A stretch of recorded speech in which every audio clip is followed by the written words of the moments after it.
Hello everyone, welcome to the channel. आइए करते हैं देखते हैं मेंस आंसर राइटिंग। ये है आंचल चौहान। इनको 14वीं रैंक मिली है यूपीपीसीएस 2021 में, और ये डीवाईएसपी हैं इस समय। तो आंचल चौहान ने ऐसा क्या लिखा है जिससे इनकी इतनी अच्छी खासी रैंक आई है। तो आइए देखते हैं इनकी लेखनी और उससे समझने की कोशिश करते हैं। आप भी टॉपर्स की आंसर राइटिंग देख करके अपने अंदर सुधार लाएंगे, ऐसी हम कामना करते हैं। तो देखो, पहला क्वेश्चन है समावेशी विकास क्या है। भारत के लिए समावेशी विकास क्यों महत्वपूर्ण है, ये 125 शब्दों में लिखना है। तो आंचल चौहान लिखती हैं, समावेशी विकास का अर्थ है जब सामाजिक, आर्थिक, राजनीतिक विकास का लाभ सभी वर्गों तक पहुंचे, साथ ही सभी लोगों को अवसरों की समानता मिले, जिससे विकास में सभी वर्गों का योगदान सुनिश्चित हो। समावेशी विकास में गांवों के साथ शहरों, अमीर गरीब, महिलाओं, दिव्यांगजनों, अनुसूचित जाति, अनुसूचित जनजाति, सभी की भागीदारी आवश्यक है। इससे देश को समग्र विकास में वृद्धि के साथ असमानता में कमी आती है। भारत के लिए समावेशी विकास का महत्व क्या है। एक प्रगतिशील समाज के लिए आवश्यक है कि उस समाज के सभी देश के विकास में भागीदारी लें। समावेशी विकास से भारत में जाति व्यवस्था, आय असमानता, अन्य समानताओं में कमी आएगी। महिलाओं सहित अन्य सुभेद्य वर्गों को भी समान अवसर प्राप्त होंगे। मानव सूची का अधिकतम उपयोग सुनिश्चित होगा। परिणाम स्वरूप राष्ट्रीय विकास को गति मिलेगी। भारत का संविधान अनुच्छेद 15-16 किसी भी भेदभाव का निषेध व अवसर समानता की बात करता है। समावेशी विकास इसे सुनिश्चित करता है। गरीबी, बेरोजगारी, भुखमरी जैसी विकट समस्याओं के समाधान में सहायता मिलेगी। समावेशी विकास न केवल देश के आर्थिक विकास को सुनिश्चित करता है, बल्कि ये सामाजिक विकास में भी योगदान देता है। तो इन्होंने काफी अच्छा लिखा है। ये इनका पहला क्वेश्चन कंप्लीट होता है। दूसरा क्वेश्चन देखते हैं। प्रत्यक्ष लाभ भारत में वित्तीय समावेशन के लिए गेम चेंजर है, चर्चा कीजिए। 125 शब्दों में ये लिखना है। तो यहाँ पे देखो, आंचल चौहान लिखती हैं। पहले इसमें इंट्रोडक्टरी पार्ट यानी भूमिका क्या है। प्रत्यक्ष लाभ हस्तांतरण यानी डीबीटी भारत सरकार द्वारा 2013 में केंद्र में शुरू की गई प्रमुख योजना है। इसके तहत भारत सरकार द्वारा विभिन्न योजनाओं का लाभ सीधे लाभार्थियों के खातों तक सुनिश्चित किया जाता है। भारत सरकार द्वारा विभिन्न योजनाओं को प्रत्यक्ष लाभ हस्तांतरण के तहत लाया गया। कोविड-19 के समय पीएम गरीब सहायता योजना में लाभार्थियों पीएम जेडीवाई वाले खातों में सीधे नकद सहायता प्रदान की गई। भारत सरकार सम्मान योजना के तहत भी किसानों को धनराशि सीधे उनके खातों में दी जाती है। ये तरीका है उसका, डीबीटी का। वित्तीय समावेशन में प्रत्यक्ष लाभ हस्तांतरण का महत्व क्या है। इससे लोगों को बैंकों में जुड़ने, खाता खोलने की प्रेरणा मिलती है, क्योंकि इसमें सहायता राशि सीधे अभ्यर्थी लाभार्थी के खातों में जाती है। दूसरा है, बिचौलियों की जरूरत नहीं। योजना का लाभ सीधे लाभार्थी को, परिणाम स्वरूप 100% राशि का लाभ सीधे लोगों को मिलता है। विभिन्न सरकारी योजनाओं, मातृत्व लाभ, महिलाओं को नकद राशि महिलाओं के खाते में दिए जाने से महिलाओं को भी वित्तीय समावेशन में शामिल किया गया है। कंक्लूजन में ये कहा जा सकता है कि सरकारी योजनाओं के लाभ प्राप्ति हेतु व्यक्ति का अपना बैंक अकाउंट बैंकिंग प्रणाली में सक्रिय भाग हेतु प्रोत्साहित करता है। तो काफी इन्होंने अच्छा लिखा। तो लिखने का तरीका देखिएगा, क्योंकि सारे शब्द वही लिए जाते हैं जो आपको आते हैं। जैसे यहाँ पे आप देख सकते हो कि समावेशन, इसका मतलब समझना है आपको कि कैसे आप अपने लेखनी में ये सारे वर्ड्स का यूज कर सकते हो। तीसरा क्वेश्चन देखेंगे, जेंडर बजटिंग क्या है, ये भारत में महिला सशक्तिकरण में कैसे सहायता कर सकता है। 125 शब्द में लिखना है। 8 नंबर का क्वेश्चन है यूपीपीसीएस का। जेंडर बजटिंग की अवधारणा भारत में वर्ष 2005 से प्रकट की गई। जेंडर बजटिंग का अर्थ है, ये आप भूमिका लिखी जा रही है, भूमिका में आप उसकी परिभाषा बताएंगे और समझाएंगे कि देखो, इसमें फालतू चीजें नहीं लिखनी है। अगर आपको नहीं आ रहा है तो कम चीजें लिख करके आप आगे बढ़ जाएंगे। बजट में महिलाओं से संबंधित योजनाओं के बजट को अलग से आकलन कर हाईलाइट करना।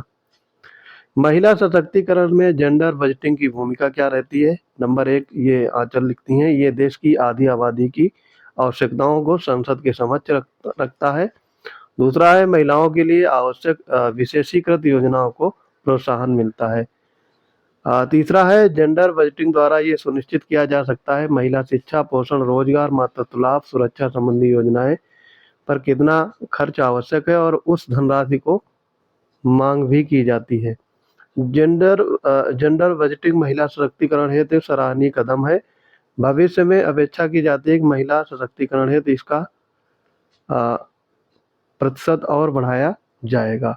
तो ये इन्होंने काफ़ी अच्छा लिखा है। इसमें ये और भी चीज़ें ऐड कर सकती हैं, जैसे महिलाओं का सामाजिक सशक्तिकरण, लैंगिक भेदभाव मिटाना और शिक्षा का स्वास्थ्य की सुलभ पहुंच प्रदान करना। ये कंक्लूड कर सकती थी इसके द्वारा। अगला क्वेश्चन देखेंगे, चौथा नंबर है। हम लोग इस वीडियो में 6 क्वेश्चन करेंगे। ये चौथा है, अभी 2 क्वेश्चन और करेंगे इसके बाद में।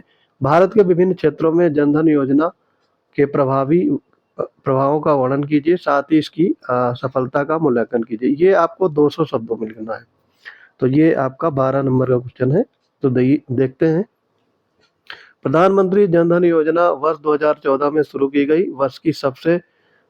विश्व की सबसे बड़ी वित्तीय समावेशन योजनाओं में से एक है। इसके तहत जीरो बैलेंस पर बैंक खाता खोला जा सकता है। ये हो गई प्रस्तावना। भूमिका इन्होंने लिखी है। पीएमजेडीवाई का विभिन्न क्षेत्रों पर प्रभाव। पीएमजेडीवाई के तहत ग्रामीण क्षेत्रों पर अधिक ध्यान केंद्रित किया गया, जिससे समग्र वित्तीय समावेशन को बढ़ावा मिले। इसको हिंदी में भी लिखती तो ज़्यादा अच्छा रहता, जैसे यहाँ पर लिखा गया है। विभिन्न योजनाओं के लाभ के लिए वर्तमान सरकार जनधन खातों का ही उपयोग कर रही है।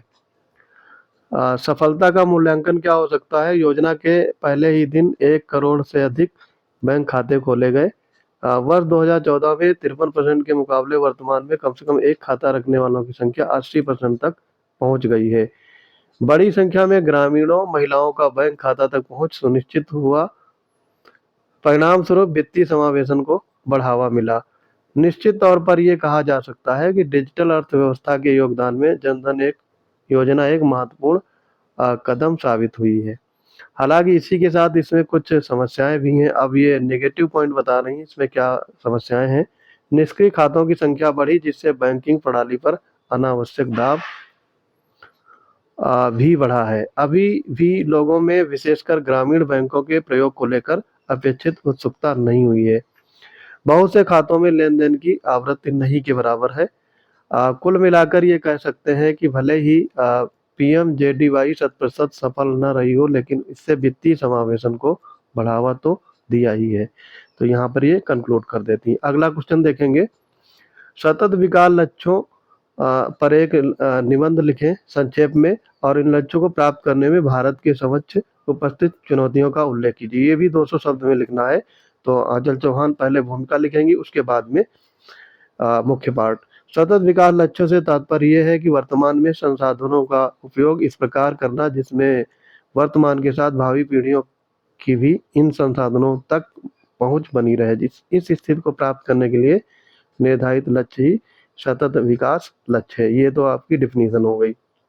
उसके आगे ये लिखती हैं, सतत विकास लक्ष्यों की अवधारणा संयुक्त राष्ट्र संघ द्वारा 2015 में लाई गई तथा इस भारत सहित 193 देशों ने 2017 से 2030 की अवधि तक इन लक्ष्यों की प्राप्ति का संकल्प लिया। ज्ञातव्य है कि सतत विकास लक्ष्यों ने सहस्त्राब्दी लक्ष्यों का स्थान लिया है। कुल सतत विकास लक्ष्यों की संख्या 17 है। तो इसमें गरीबी कम करना पहला है, दूसरा भुखमरी मिटाना, तीसरा है सबको अच्छा स्वास्थ्य, चौथा शिक्षा तक पहुंच और लैंगिक भेदभाव की समाप्ति। अन्य में जल उपलब्धता, समावेशी विकास, पर्यावरणीय चरण आदि शामिल है। अब देखो यहाँ पे 17 जो एसडीजी गोल हैं वो अगर नहीं याद है तो 5-6 याद होंगे, बाकी में आप आदि लगा करके अपने आंसर को मेकअप कर सकते हैं। भारत के समक्ष सतत विकास लक्ष्य प्राप्त में चुनौतियां क्या क्या हैं? भारत सतत विकास लक्ष्यों को प्राप्त हेतु गंभीर रूप से प्रयासरत है, लेकिन कुछ चुनौतियों के कारण भारत की सतत विकास प्राप्ति सूचकांक में रैंकिंग निम्न है, जैसे ये दिया गया है 120 आउट ऑफ 193, यानी 193 में 120 है 2021 में। प्रमुख चुनौतियां क्या हैं? अ, बड़ी संख्या में गरीबी, भारत सर्वाधिक गरीबी जनसंख्या वाला देश है और खाद्यान्न तक सभी की पहुंच नहीं, यानी भुखमरी। सूचकांक में रैंक है 101, ये 2001 की रैंकिंग है, अत्यंत चिंता बढ़ाने वाली। और तीसरा है स्वास्थ्य सेवाओं तक सभी की पहुंच नहीं है, विशेषकर ग्रामीण क्षेत्रों में अस्पताल, चिकित्सकों की कमी, महिलाओं के प्रति भेदभाव वाली मानसिकता।